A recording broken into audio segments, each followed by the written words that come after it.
The dust swirled around Eleanor Greene's feet as the train whistle blew one final, mocking note before chugging away from Copper Creek's tiny depot, leaving her standing alone with nothing but a small carpet bag containing her remaining possessions. Tears stung her eyes as she watched her last hope disappear into the horizon, the setting sun casting long shadows across the weathered wooden platform. Her funds had been stolen during the journey. Her intended employment as a schoolteacher had fallen through, and now she was stranded in this remote Wyoming territory town in 1876, with nowhere to go and no one to turn to. Eleanor brushed a strand of auburn hair from her face, trying to maintain her composure despite the crushing weight of her circumstances. At 22, she had left behind everything familiar in Boston after her parents' deaths, seeking a fresh start in the West. Now that dream was crumbling before her eyes. The station master had already locked up for the evening, leaving her truly alone as the last golden rays of sunlight faded behind the distant mountains. She had just sunk down onto her bag, contemplating spending the night on the platform, when the rhythmic sound of hoofbeats approached from the dusty main street. Eleanor looked up to see a horse and rider materializing through the settling dust. The man astride the chestnut stallion cut an imposing figure against the darkening sky, broad-shouldered and lean-hipped, with a weathered Stetson pulled low over his eyes. He reined his horse to a stop at the edge of the platform, studying her with piercing blue eyes that seemed to take in every detail of her disheveled appearance. "Miss Greene?" he asked, his voice deep and graveled from years of calling to cattle and breathing prairie dust. Eleanor stood shakily, clutching her bag. "Yes. How do you know my name?" The cowboy dismounted in one fluid motion, revealing his considerable height. "Sheriff sent me. Telegram came through about your situation after you'd already left Boston. School board hired another teacher 2 weeks ago." He removed his hat, revealing thick dark hair with a slight wave to it. "Name's Kieran Vance. I run the Double V Ranch about 10 miles west of town." Eleanor felt her face flush with humiliation. The entire town already knew of her misfortune. "I see," she said stiffly. "Well, Mr. Vance, I appreciate the information, but I'll manage." "No, madam, you won't," he interrupted, not unkindly. "Not with night coming on and nowhere to stay." He glanced meaningfully at her lone bag. "Town's not safe for a woman alone, especially one with no lodgings." Eleanor straightened her spine. "I assure you, Mr. Vance, I am perfectly capable you're coming home," he stated simply, as if the matter were already decided. "My sister Martha runs the house. She's been wanting company, especially female company. We've got plenty of room and you can stay until you sort things out." Eleanor stared at him, caught between outrage at his presumption and desperate relief at the offer of shelter. "I couldn't possibly impose. It's not an imposition if it's an invitation," Kieran replied, already reaching for her bag. "And it's not really a choice, Miss Greene. I'm not leaving you here alone." Their eyes met, and something in his steady gaze told Eleanor he was a man of his word. There was kindness there, beneath the rugged exterior. After a moment's hesitation, she nodded, knowing she had few alternatives. "Very well, Mr. Vance. I accept your offer, though I insist it be temporary until I can find suitable employment." A ghost of a smile touched his lips. "Fair enough." He secured her bag to his saddle, then turned back to her. "Ever ride before?" Eleanor shook her head, eyeing the large horse warily. "Well, you're about to learn." With surprising gentleness, Kieran's strong hands encircled her waist, lifting her effortlessly onto the saddle. "Hold the horn tight," he instructed, mounting behind her in one smooth motion. Eleanor felt the solid warmth of his chest against her back, his arms reaching around her to take the reins. It was scandalously improper, Yet she had little choice but to lean into his steady presence as the horse began to move. As they rode away from the depot and into the gathering darkness, Eleanor couldn't help but wonder what fate awaited her at the Double V Ranch, and why this taciturn cowboy had come to her rescue. The night had settled fully around them as Kieran guided his horse along the trail leading away from town. Eleanor sat stiffly at first, acutely aware of the impropriety of their arrangement, but as the miles stretched on, fatigue began to override her sense of decorum. The rhythmic sway of the horse beneath them and the steady beat of Kieran's heart against her back lulled her into a state of exhausted compliance. "You can lean back," Kieran said, his voice rumbling through his chest. "Journey's long enough without you sitting like you've got a poker for a spine." Despite herself, Eleanor smiled faintly in the darkness. "My finishing school instructors would be horrified at my current situation, Mr. Vance." "Reckon they would," he agreed, amusement coloring his tone. "But they're not here and we've got another hour's ride ahead." Reluctantly, Eleanor allowed herself to relax slightly against him. "Tell me about your sister," she said, seeking conversation to distract from their proximity. "Martha's 5 years younger than me. 26. Our parents died when she was 16, I was 21. Fever took them both within days of each other." His voice remained even, but Eleanor sensed the old pain beneath the words. "She's been running the household since. Stubborn as a mule, twice as smart as me, and the best cook in 3 counties. "She sounds remarkable," Eleanor said softly. "And the ranch, has it been in your family long?" "My father established it 20 years ago. Came out from Pennsylvania with nothing but determination, and my mother built it up from scratch." Pride resonated in his voice. "Now we've got one of the most successful cattle operations in the territory." "That's quite an achievement," Eleanor murmured. After a pause, she added, "I should tell you, Mr. Vance, that I won't be able to compensate you immediately for your hospitality. My funds were stolen on the train journey." Kieran's arms tightened momentarily around her as he guided the horse around a bend. "Wasn't offering with the expectation of payment, Miss Greene." "Nevertheless," she persisted, "I insist on earning my keep somehow. I'm well educated. Perhaps I could tutor your ranch hand's children or assist your sister with household accounts." She felt rather than heard his chuckle. "You'll have to take that up with Martha. She runs the house like a general runs an army." They fell into companionable silence as the horse continued its steady pace through the darkness. The vast Wyoming sky stretched above them, a blanket of stars unlike anything Eleanor had seen in Boston. The air was cool and crisp, scented with sage and pine. "May I ask you something, Mr. Vance?" Eleanor ventured after a while. "You can ask. Might answer." "Why did you come for me? Surely the sheriff could have found me accommodation in town." Kieran was quiet for so long that Eleanor thought he might not answer. Finally, he said, "Sheriff's a good man, but the boarding house in town isn't a place for a lady.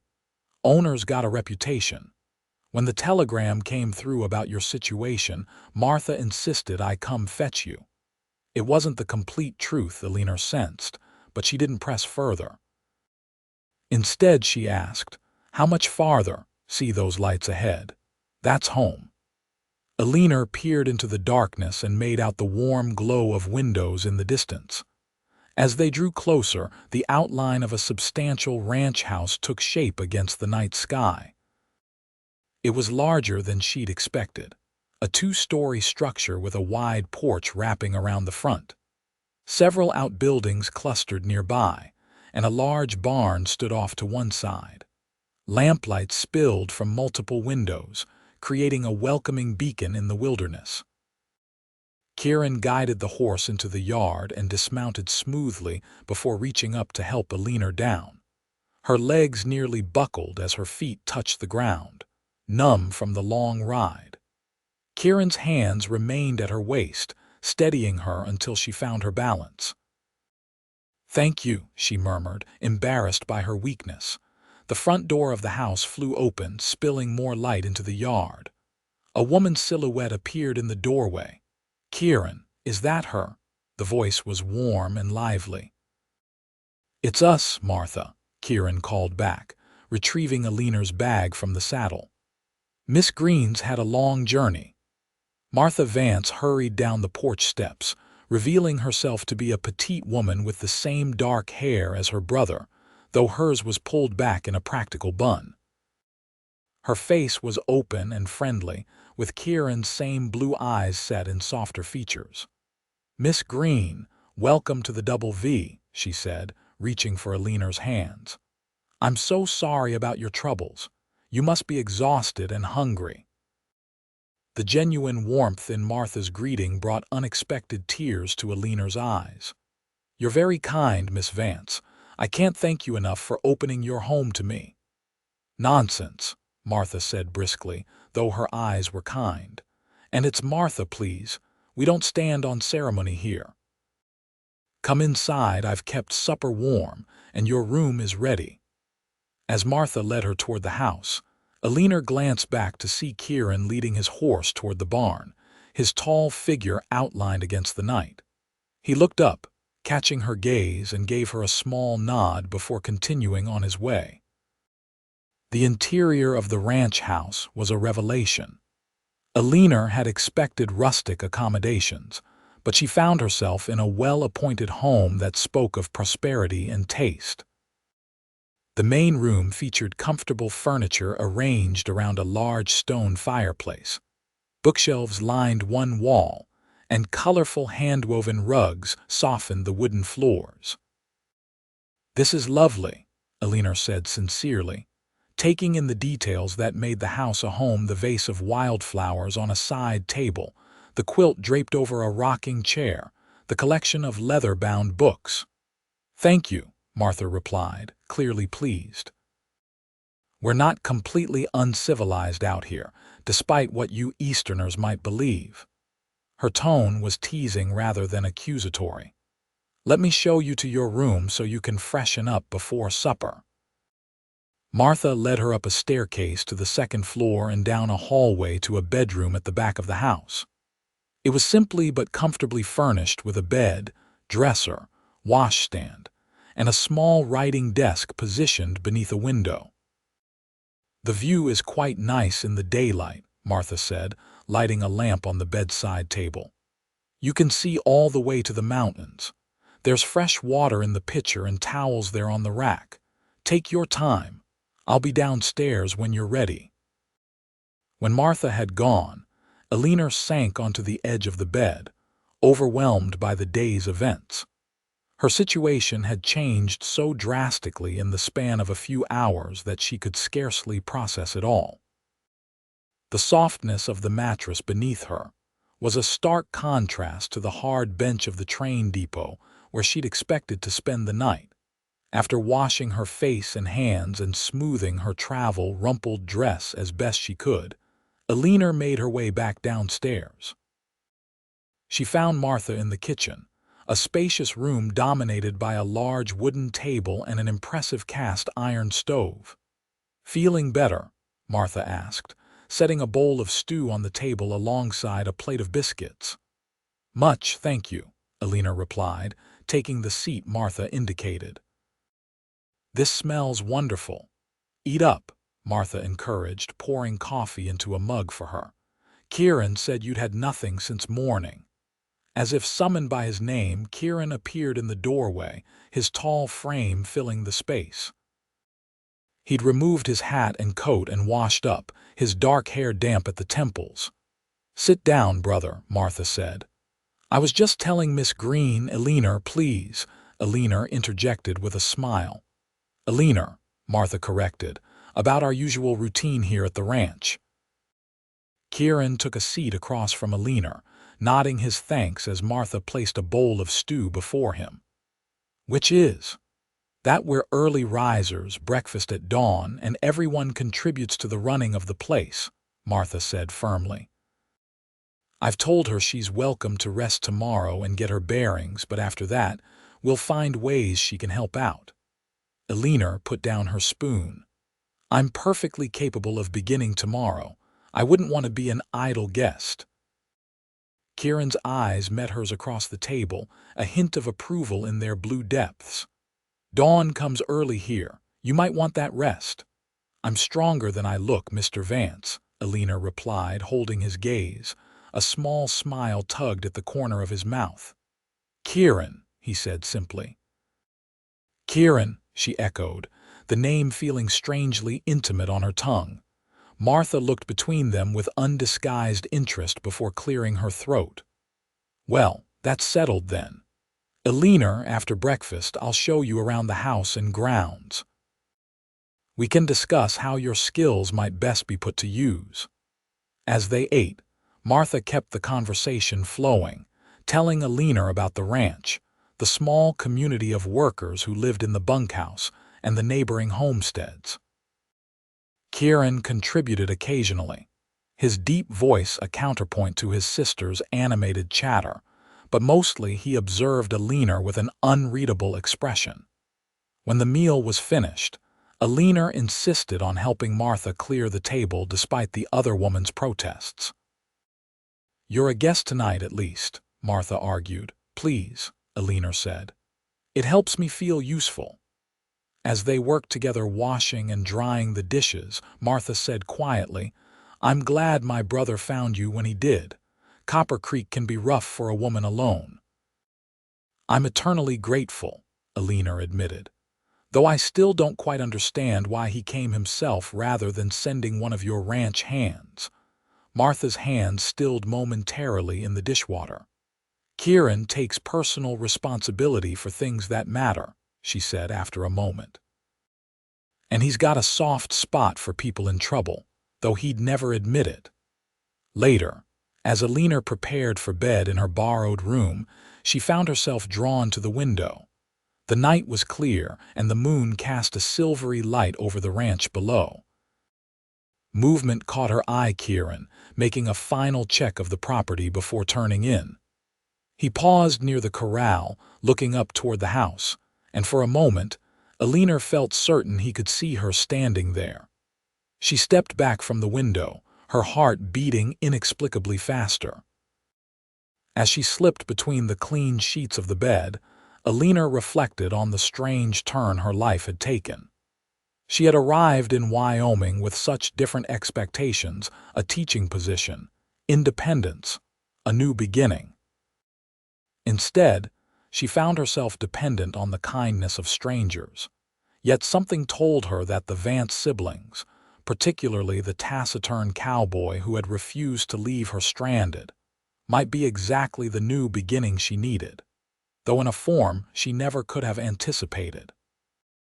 Eleanor woke to the sound of movement downstairs, and pale light filtering through the curtains.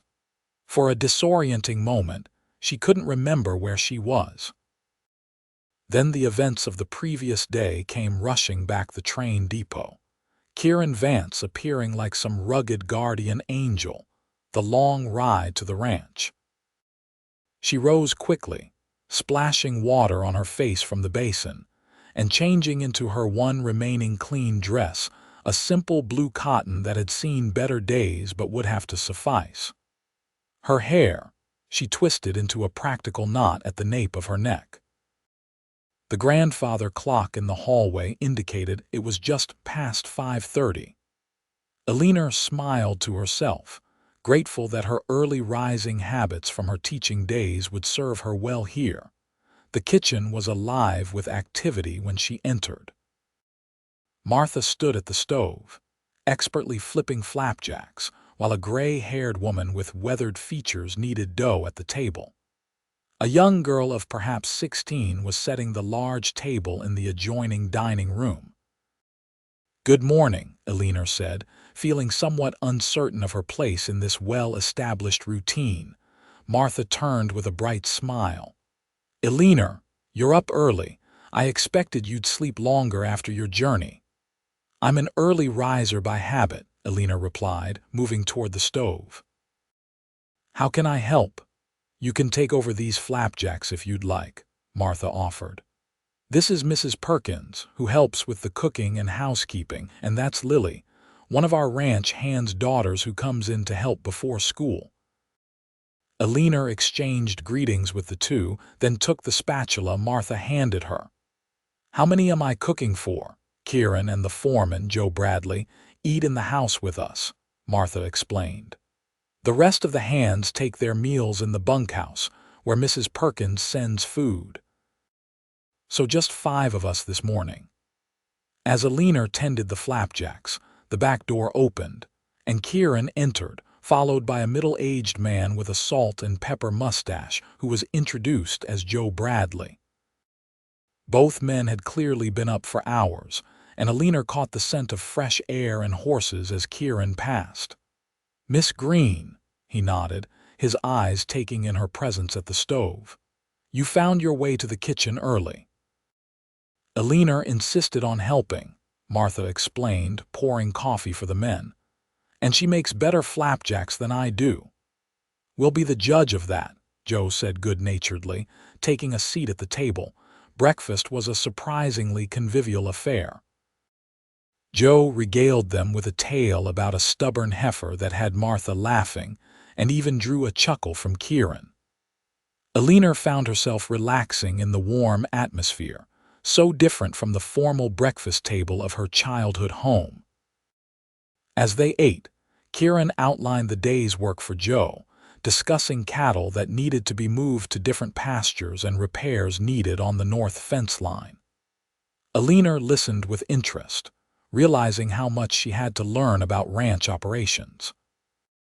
When the meal was finished, Martha shooed the men out and turned to Eleanor. "Now, let's talk about how you might fit in here while you're with us."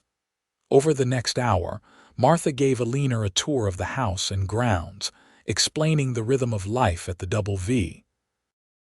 The ranch employed 8 full-time hands, plus Joe as foreman, and occasionally hired extra help during busy seasons. The main house, barn, bunkhouse, cookhouse, and various outbuildings formed the heart of the operation, with grazing lands extending for miles in all directions. "Kieran runs the ranching side of things," Martha explained as they walked. "I manage the household, the garden, the accounts, and the correspondence." "You mentioned accounts," Eleanor said. "I have experience with bookkeeping from assisting my father. He was a merchant in Boston." Martha's eyes lit up. "That's perfect. I've been falling behind on the ledgers. Would you mind taking a look? And perhaps you could help with correspondence as well. Kieran has business associates back east, and I'm afraid my letter-writing skills aren't as polished as they could be."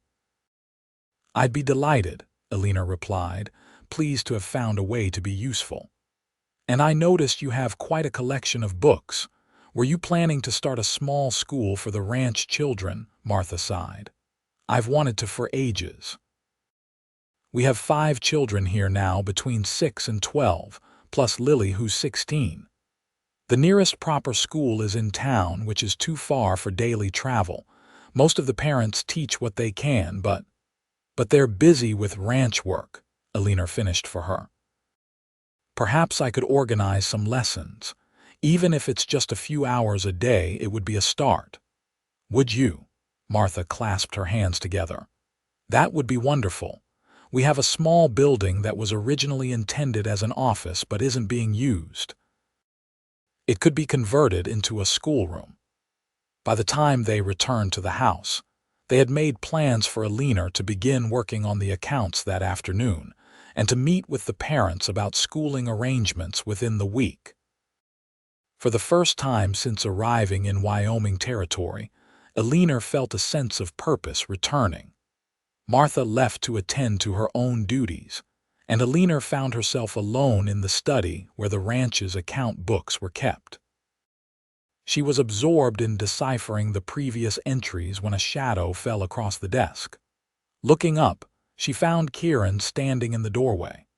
"Martha says you're taking over the books," he said, his expression neutral. Eleanor straightened, suddenly concerned she had overstepped. Only if you approve, of course. I have experience with bookkeeping and thought I might be useful."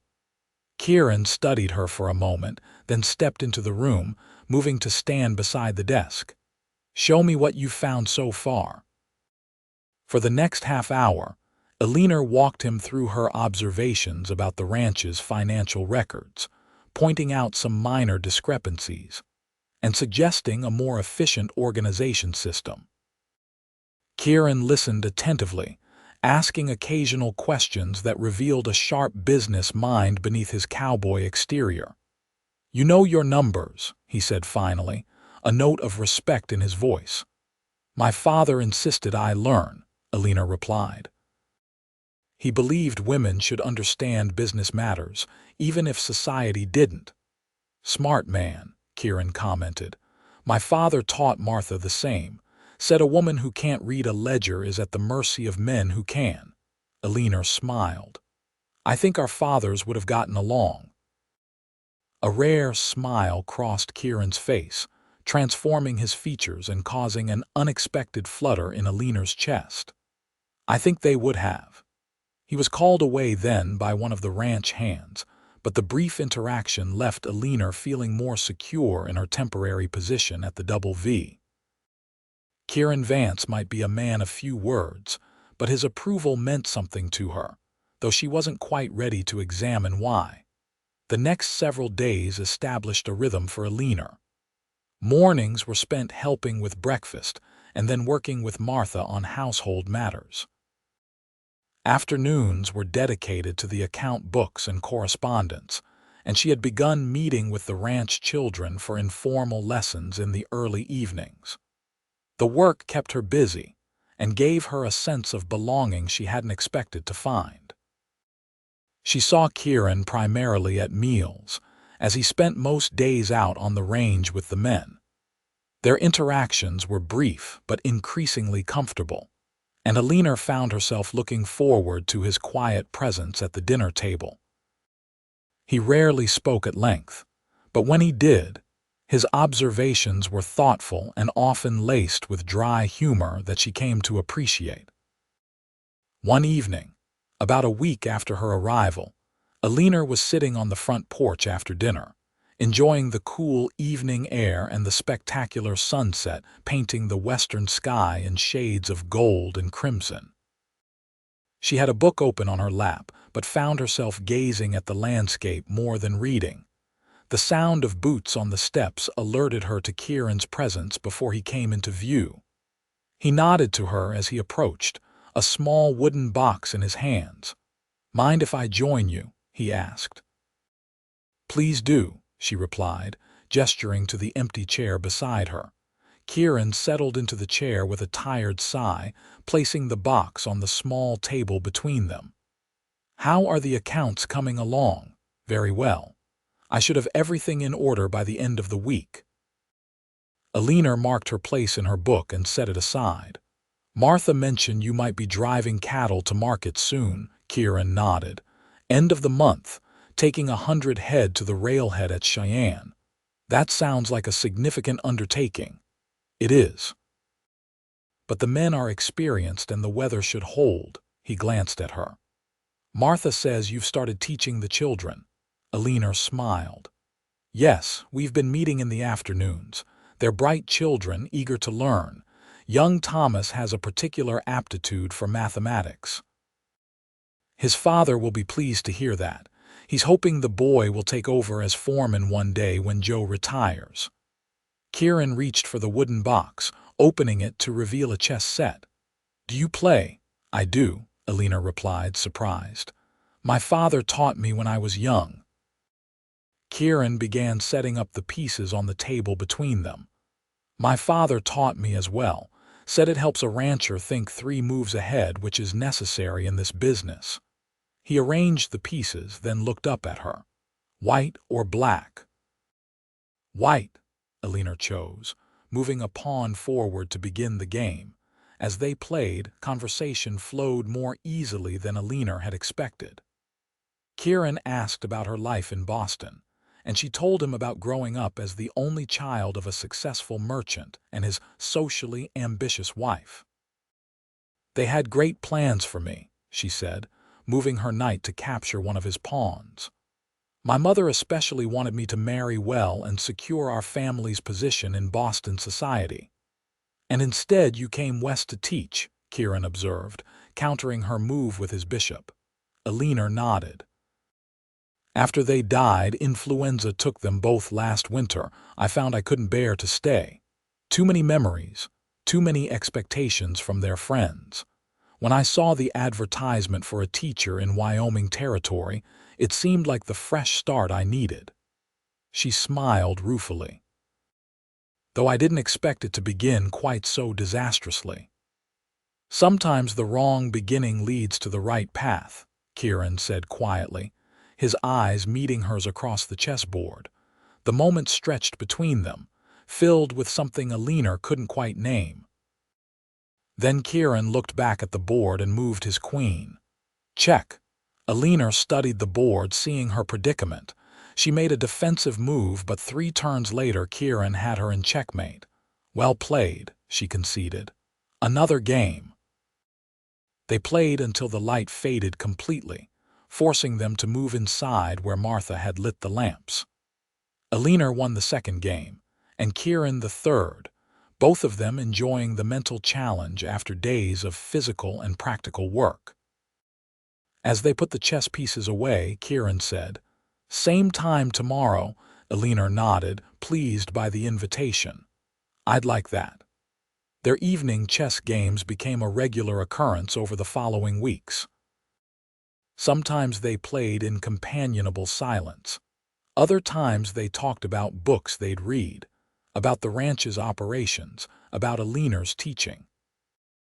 Gradually, she learned more about Kieran's life, how he'd taken over the ranch at a young age after his parents' deaths, his dreams for expanding the operation, his concern for his sister's happiness. "Martha turned down 3 proposals before our parents died," he told Eleanor one evening as they sat by the fire, the chess game finished but neither ready to end the evening. "Said she was waiting for a man who'd see her as a partner, not just a wife." "A wise choice," Eleanor commented, "though not an easy one in a society that expects women to marry. She's had offers since, but she says she's content as she is." Kieran studied the flames. "I wonder sometimes if she stays unmarried because she feels obligated to keep running the household for me. Have you asked her?" He shook his head. "Not directly. Perhaps you should," Eleanor suggested gently. "Martha strikes me as a woman who knows her own mind. If she's staying out of obligation rather than choice, you should know." Kieran nodded thoughtfully. "You're right." He looked at her then, his blue eyes reflecting the firelight. "You've brought a different perspective to things here. It's valuable." Eleanor felt warmth spreading through her that had nothing to do with the fire. "Thank you for saying so." As October arrived, bringing cooler weather and the approaching cattle drive, Eleanor found herself increasingly settled at the Double V. She had established a small but proper school for the ranch children, using books Martha ordered from Denver and materials she improvised. The accounts were in perfect order, and she had taken over much of the correspondence, freeing Martha for other tasks. More than that, she had formed a genuine friendship with Martha and developed a deep respect and growing affection for Kieran. His quiet strength and integrity impressed her daily, and their evening conversations had become the highlight of her days. She tried not to dwell on what would happen when she eventually had to leave the ranch, though the thought arose more frequently as her position there became more established. The day before Kieran was to leave with the cattle drive, Eleanor was in the makeshift schoolroom with the children when Martha burst in, her face pale. "Eleanor, I need you," she said urgently. "There's been an accident." Eleanor's heart dropped. "Kieran," Martha nodded, her composure slipping. "He was checking the herd with Joe. His horse stepped in a gopher hole and went down. Kieran's leg is broken, and he's got a nasty gash on his head. The men are bringing him back now." Eleanor quickly dismissed the children and hurried back to the house with Martha, helping her prepare the downstairs guest room for Kieran. By the time the men arrived carrying Kieran on an improvised stretcher, Martha had sent for the doctor from town and had hot water, bandages, and whiskey ready. Kieran was conscious but pale with pain as the men carefully transferred him to the bed. The ranch hands filed out, leaving Martha, Eleanor, and Joe in the room. "Damn fool horse," Kieran muttered, his jaw clenched against the pain. "Lie still," Martha ordered, cutting away his blood-soaked pant leg to reveal the injury beneath. Eleanor had to steel herself against the sight of bone pressing against skin, though thankfully it hadn't broken through. "The drive," Kieran started, trying to sit up despite his injuries. "We'll have to go on without you," Joe said firmly, placing a hand on Kieran's shoulder to keep him down. "I can lead it. We've done it before." "He's right," Martha added, cleaning the head wound with a cloth dipped in warm water. "You're in no condition to ride, much less drive cattle to Cheyenne." Kieran's eyes sought Eleanor's, filled with frustration and pain. "Miss Greene, talk some sense into them." Eleanor moved to his side, taking the cloth from Martha to continue cleaning the wound. "I'm afraid I agree with them, Mr. Vance," she said gently. "You'll do the ranch no good by trying to ride with a broken leg. You'd likely end up with a lot worse than that." He held her gaze for a long moment, then sighed in defeat. "Fine. But Joe, you take Williams as your second and send telegrams from each stop so we know you're on schedule." "Yes, boss," Joe agreed, clearly relieved that Kieran was being reasonable. The doctor arrived an hour later, confirming the broken leg and stitching the head wound. He set the bone, splinted the leg, and left instructions for care that included complete bed rest for at least 2 weeks. "He's going to be a terrible patient," Martha whispered to Eleanor as they watched the doctor ride away. "Kieran's never been good at sitting still." "We'll manage him between us," Eleanor assured her, though she wondered exactly how they would keep the active rancher confined to bed for 2 weeks. The cattle drive departed the next morning, with Joe confidently leading the men. Kieran watched from his bedroom window, his frustration evident in every line of his body. Martha took the first shift of keeping him company, reading to him from the newspaper and updating him on ranch matters. By afternoon, even Martha's patience was wearing thin with Kieran's restlessness. "Your turn," she told Eleanor with a sigh, handing over a book. "See if you can distract him before he tries to get up and check the barn himself." Eleanor entered Kieran's room with some trepidation. He was propped up against pillows, his splinted legs stretched out before him, a thunderous expression on his face.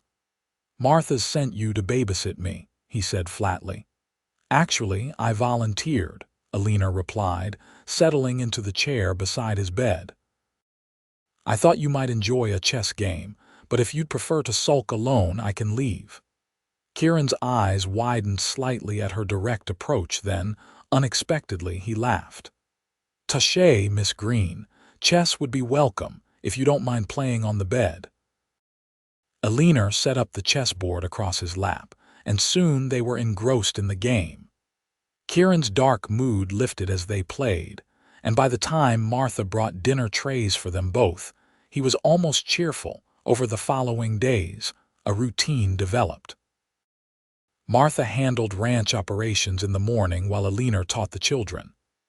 In the afternoons, Eleanor would sit with Kieran, playing chess, reading aloud, or simply talking while she worked on mending or accounts. Martha took the evening shift, allowing Eleanor time to prepare lessons for the next day. Confined to bed and unable to escape into work, Kieran gradually opened up more to Eleanor.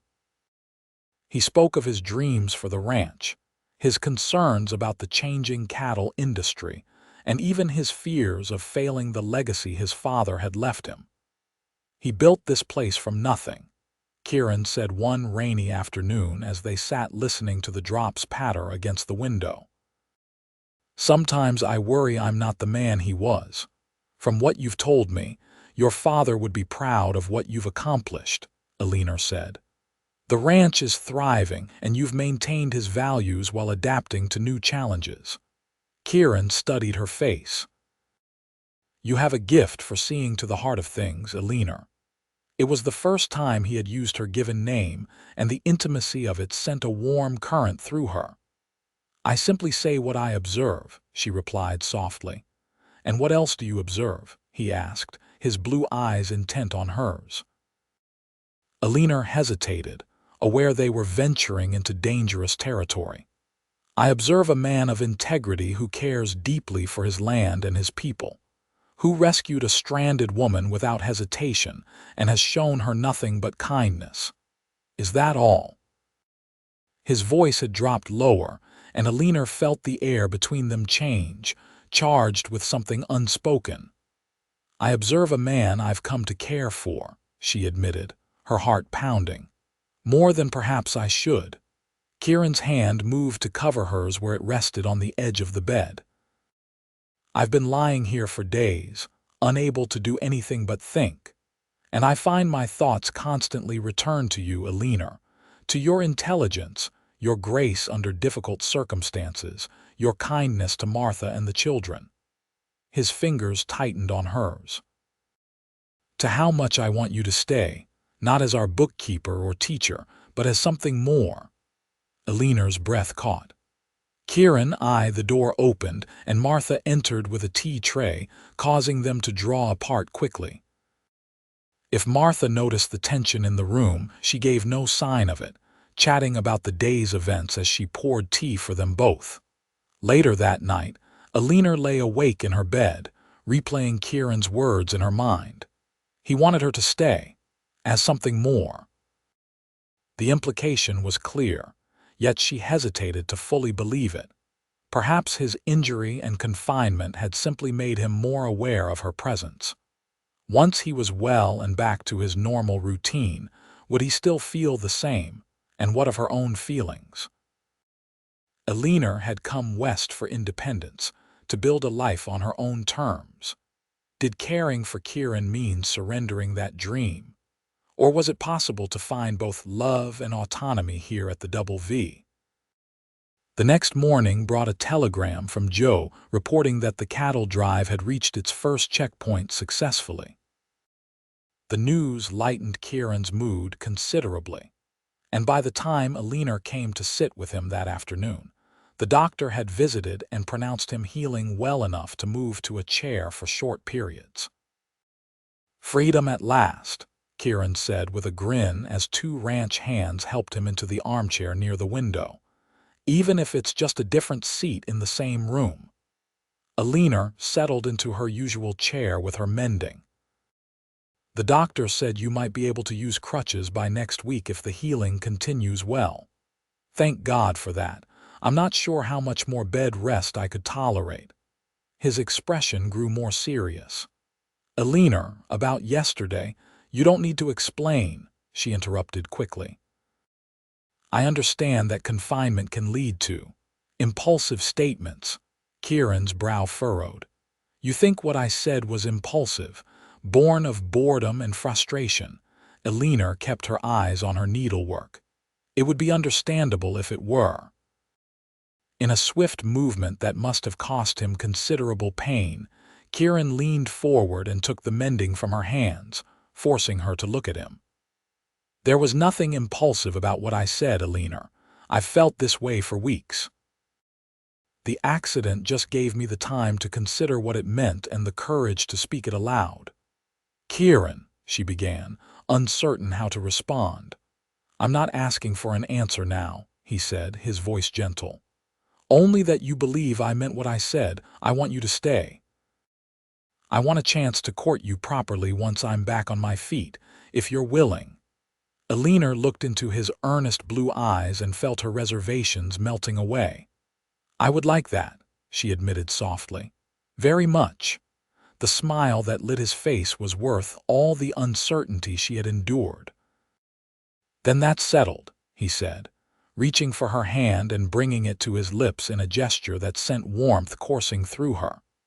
The weeks of Kieran's recovery passed more swiftly than Eleanor would have believed possible.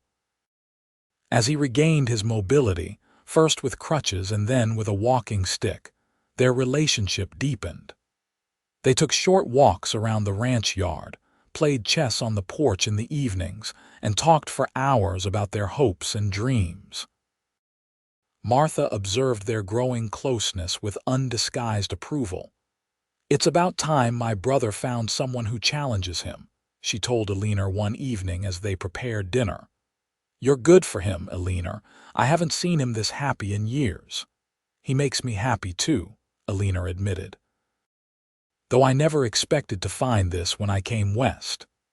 "The best things in life are rarely what we expect," Martha replied with a knowing smile.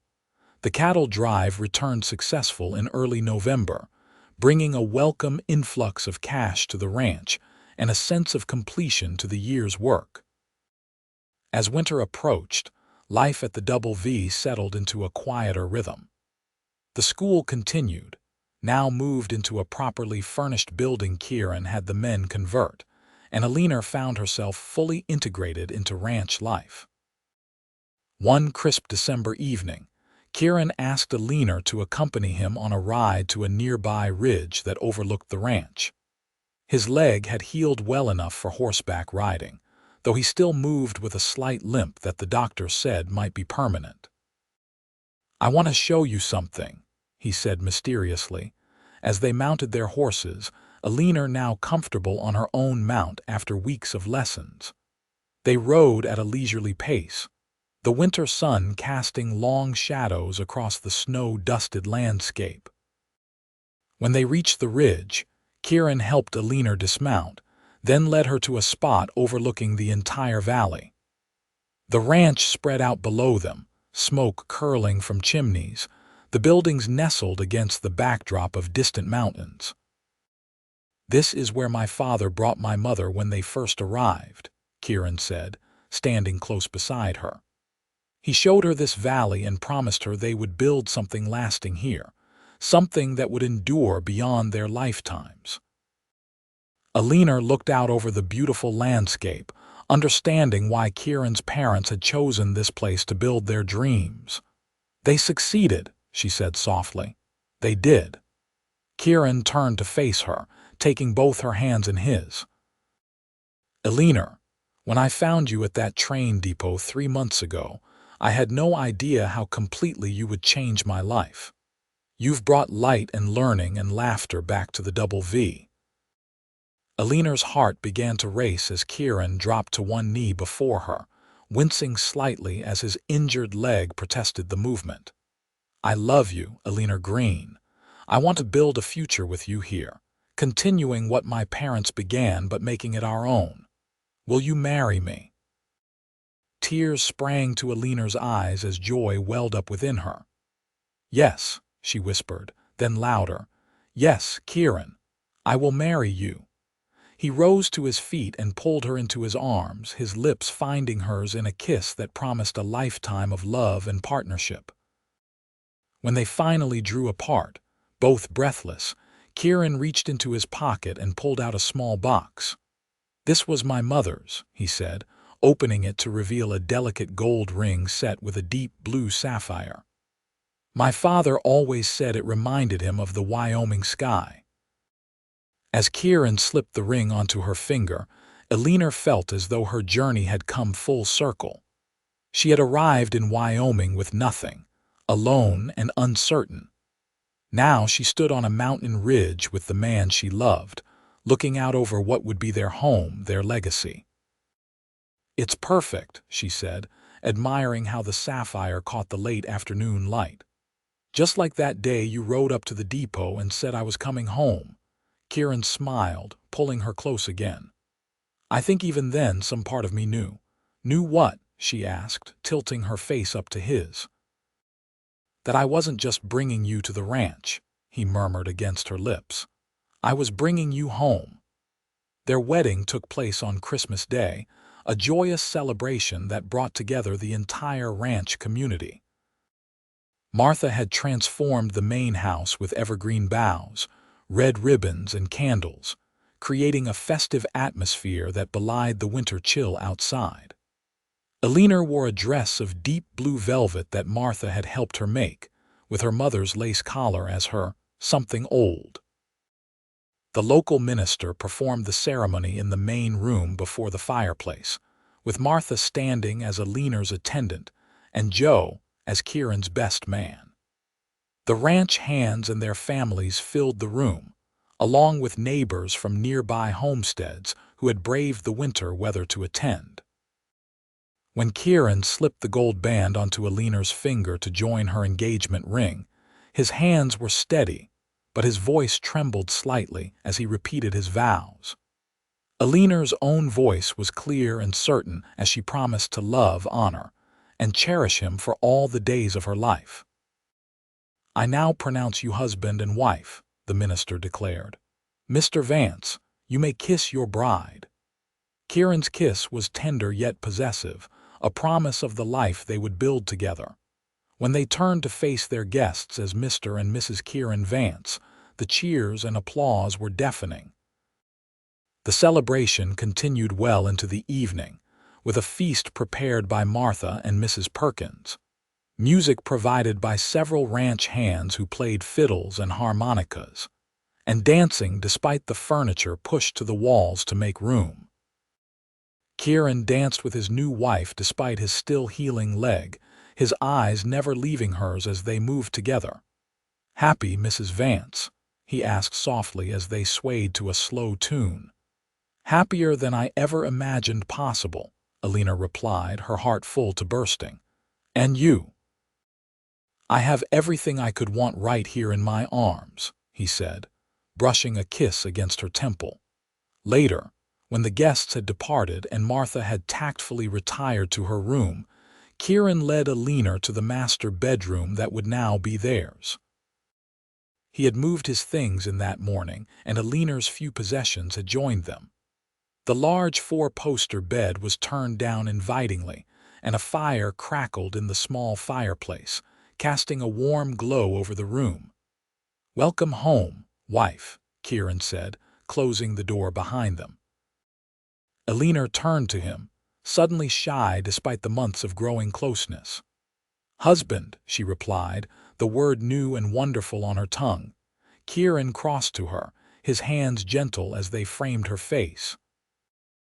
"I love you, Eleanor Vance," he whispered before claiming her lips in a kiss that deepened quickly, igniting the passion they had kept carefully banked during their courtship.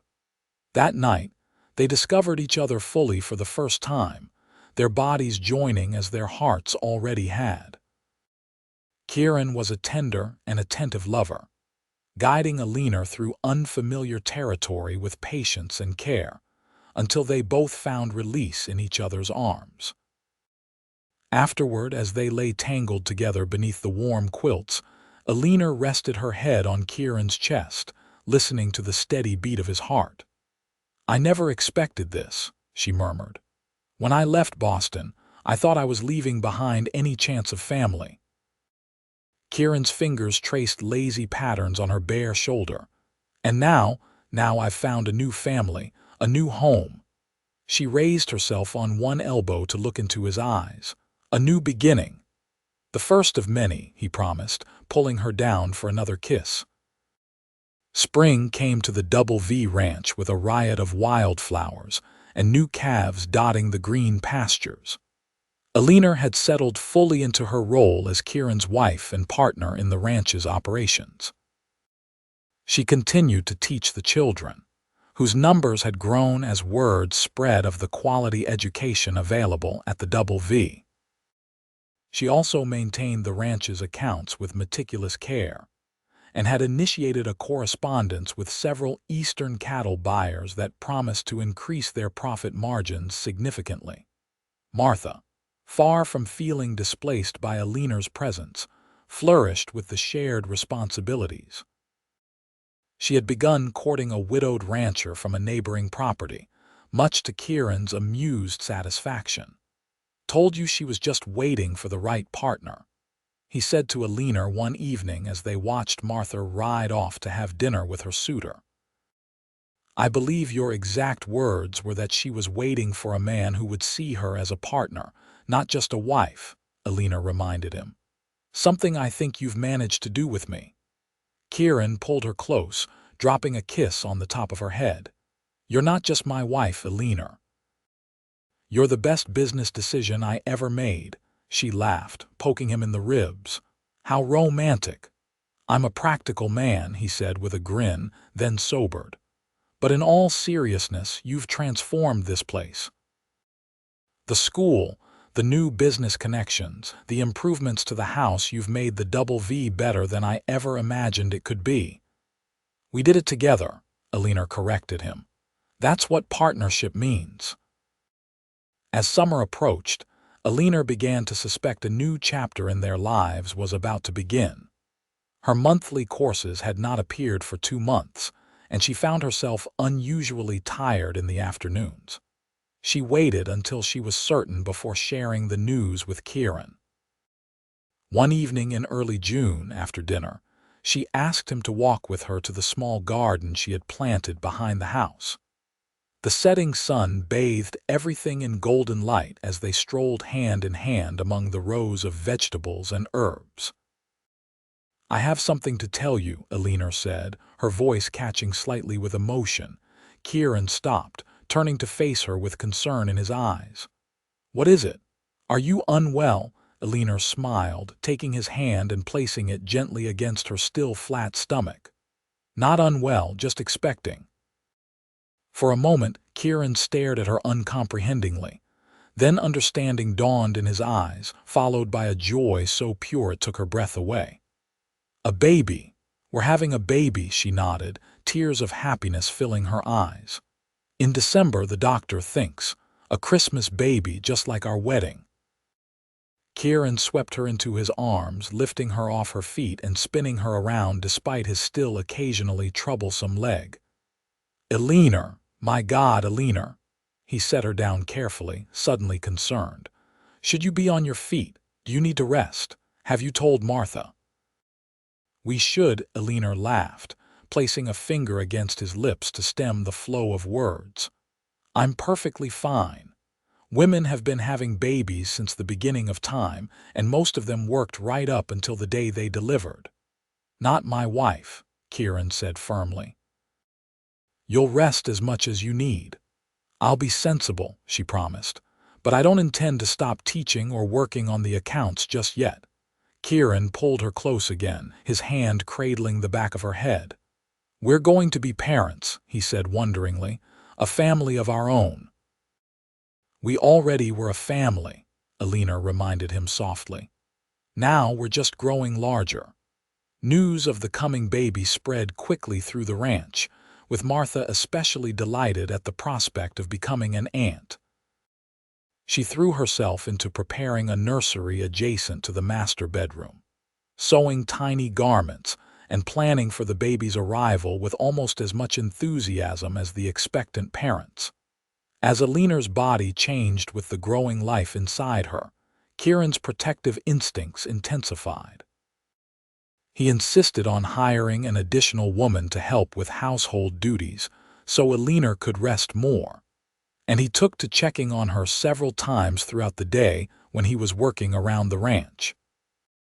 "You're hovering again," Eleanor told him with affectionate exasperation one October afternoon when he appeared in the schoolroom doorway for the 3rd time that day. "Just making sure you're not overdoing it," he replied unapologetically. The children giggled, already accustomed to their teacher's husband finding excuses to visit the schoolhouse. At 7 months along, Eleanor's rounded belly was prominently visible beneath her loosened dresses, and the children were fascinated by the occasional sight of the baby kicking. "We're just finishing our history lesson," Eleanor told Kieran. "Then I promised I'd read a chapter of Treasure Island before dismissing them." "Carry on then," Kieran said with a smile. leaning against the doorframe to listen as Eleanor returned to her lesson about the founding of the Wyoming Territory. That evening, as they sat before the fire in their bedroom, Eleanor working on a tiny knitted cap while Kieran read through cattle market reports, she said thoughtfully, "I've been thinking about names." Kieran set his papers aside, giving her his full attention. "What names are you considering?" "If it's a boy, I thought perhaps James, after your father," Eleanor said. "And if it's a girl, Margaret, after my mother." "James Vance," Kieran tested the name. "A good, strong name, and Margaret Vance has a nice ring to it too. We could call her Maggie," Eleanor suggested. Kieran smiled, reaching out to place his hand on her belly just as the baby delivered a solid kick. "I think the little one approves." Winter came early that year, with the first snow falling in mid-November. By early December, Eleanor was confined mostly to the house, her advanced pregnancy making it difficult to navigate the snow-covered paths between buildings. She focused on preparing the final lessons before the school's Christmas break and putting the finishing touches on the baby's room. The baby's due date was still 2 weeks away when Eleanor woke in the middle of the night on December 15th with a sharp pain across her abdomen. She lay still, waiting to see if it would return, and when it did 10 minutes later, she gently shook Kieran awake. "I think it's time," she said, trying to keep her voice steady despite the mixture of excitement and apprehension she felt. Kieran was instantly alert. "Are you sure? It's early." "Not by much," Eleanor reassured him as another contraction began. "But yes, I'm sure." The next few hours passed in a blur of activity. Martha was awakened and took charge of sending for the midwife and doctor. The ranch hands built up fires throughout the house to keep it warm against the winter chill. Kieran remained by Eleanor's side, holding her hand through each contraction, his face a mask of concern and love. The midwife arrived just as dawn was breaking, bringing with her years of experience and a calm demeanor that helped settle everyone's nerves. She examined Eleanor and pronounced everything progressing normally, then set about preparing the bedroom for the birth. "First babies often take their time," she told Kieran kindly but firmly. "This could be a long day. Why don't you get some coffee and something to eat? I'll stay with her." Reluctantly, Kieran allowed Martha to lead him to the kitchen, but he was back at Eleanor's side within 20 minutes, unwilling to be away from her for long. As the labor intensified, Eleanor clung to his hand, drawing strength from his steady presence. "You're doing wonderfully," he murmured, wiping her forehead with a cool cloth. "You're the strongest woman I know, Eleanor Vance." Hours passed as Eleanor's labor progressed. The doctor arrived mid-morning, confirming the midwife's assessment that everything was proceeding normally, if slowly. By late afternoon, Eleanor was exhausted but determined, the contractions coming fast and strong. "It's time to push, Mrs. Vance," the midwife finally announced as the winter sun began to set outside the bedroom window.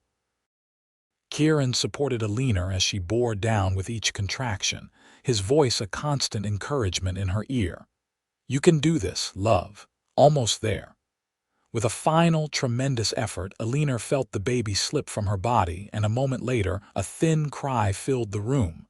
"A girl," the midwife announced triumphantly, quickly wrapping the infant in a warm blanket. "A beautiful baby girl." Tears streamed down Eleanor's face as the midwife placed the tiny bundle in her arms. She looked down at their daughter, taking in the shock of dark hair, Kieran's color, and the perfect tiny features. "Margaret," she whispered, touching a finger to the baby's soft cheek. "Our Maggie." Kieran's arm encircled her shoulders, and when she looked up at him, she saw tears in his eyes as well. "She's perfect," he said, his voice thick with emotion. "Just like her mother." As the midwife and doctor completed their work, Kieran sat on the edge of the bed, one arm around Eleanor, the other hand gently stroking his daughter's head. "Hello, Maggie Vance," he said softly. "Welcome to the world." Martha was allowed in briefly to meet her niece, her eyes shining with joy as she beheld the newest member of the Vance family. "She has the Vance chin," she declared, "but those are definitely Eleanor's eyes." After everyone had left and the house had quieted, Kieran and Eleanor lay together in their bed, Maggie sleeping peacefully between them. The snow fell softly outside their window, and the fire crackled in the hearth, casting a warm glow over the new family. "1 year ago today, I was lying in that bed downstairs with a broken leg, wondering if the cattle drive would succeed without me," Kieran mused. "I had no idea that a year later I'd be a husband and father. And I was a stranded schoolteacher with no prospects and no home," Eleanor added. "Now look at us." Kieran leaned over their daughter to kiss Eleanor tenderly. "Best decision I ever made riding out to that train depot that day." "Best decision I ever made agreeing to come home with you," Eleanor replied, smiling against his lips. As they settled back to watch their sleeping daughter, Eleanor felt a profound sense of contentment wash over her. From the moment Kieran had ridden up to her at the train depot and said those life-changing words, "You're coming home," her life had taken an unexpected but wonderful turn. What had seemed like the end of her dreams had actually been the beginning of something far more precious than she could have imagined. Outside, the Wyoming winter wrapped the Double V Ranch in a blanket of white. But inside, the warmth of family and love created a sanctuary against the cold. Eleanor knew that whatever challenges lay ahead, they would face them together, she, Kieran, and now little Maggie, bound by a love that had begun with a chance encounter at a train depot and had grown into the most beautiful story she could have written for herself.